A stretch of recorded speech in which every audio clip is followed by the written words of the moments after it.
Well, Australia, as is well documented, is infatuated with residential property. Houses, flats, holiday homes and commercial. We just can't get enough of it.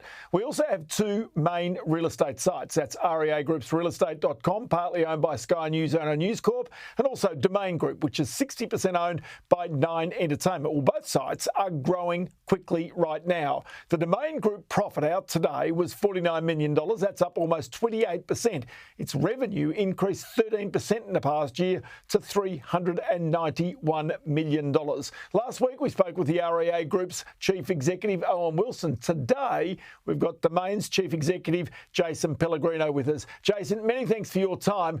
I want to ask, the growth in both sites at the moment, and your fierce competitors, there's no doubt, is it sustainable that the two can continue to grow in the way they are?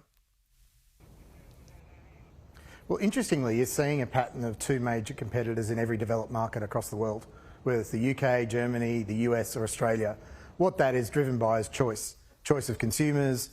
We have different approaches to market. We have different product sets. We have unique audiences across our sets. But on the other side of it, agents, who are the key buyers of our products, like choice and they like competition.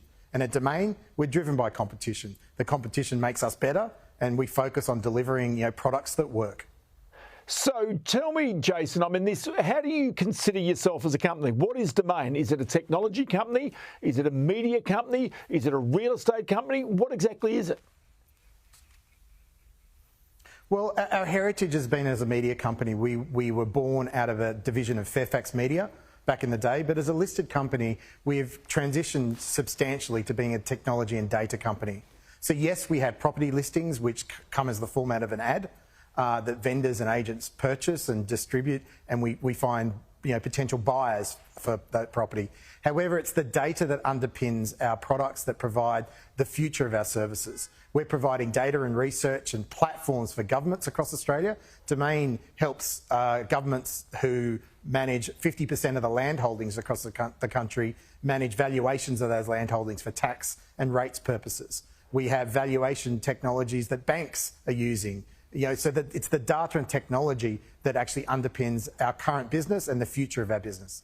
So in other words, it's not completely and utterly reliant on buyers and sellers of properties or renters of properties coming through the door.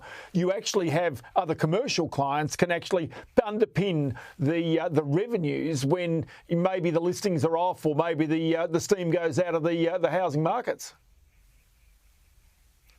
Absolutely. So you do get listings volatility in the normal cycles of property. In the last couple of years, they've been exacerbated because we've had a number of shocks, the Royal Commission, COVID, the rapid raise of interest rates. However, generally property in Australia is purchased, the vast majority are homes. And so they're driven by demographic challenges and there's a general trend. Look, we have other parts of our business where we are servicing governments, we're servicing banks. Even consumers, even when they're not buying or listings are low, they're still out there researching. And Domain provides some of the best data in the country and the best predictive models of what properties should be priced at, valuations and predictions of what is going to happen, as well as fantastic research to help. Our core purpose is to inspire confidence in life's property decisions. So we help Australians reimagine what they can do with their property journey through life.